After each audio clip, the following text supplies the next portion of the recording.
Grinding may seem like such an innocent, innocuous occurrence, and in some cases it may well be just a phase that the child goes through.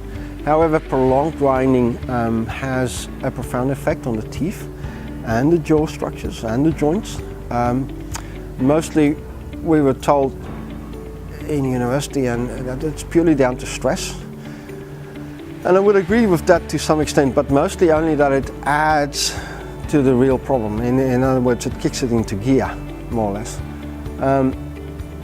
There's a growing body of thinking and evidence that the main cause of childhood grinding is from jaw tooth positioning or the inability to breathe properly, where mouth breathing creates stress on the muscles and that kind of creates the grinding. So in short, grinding itself is not that big a problem because it's only on the baby teeth and they will kind of fall out eventually, but it's more of a symptom of something else.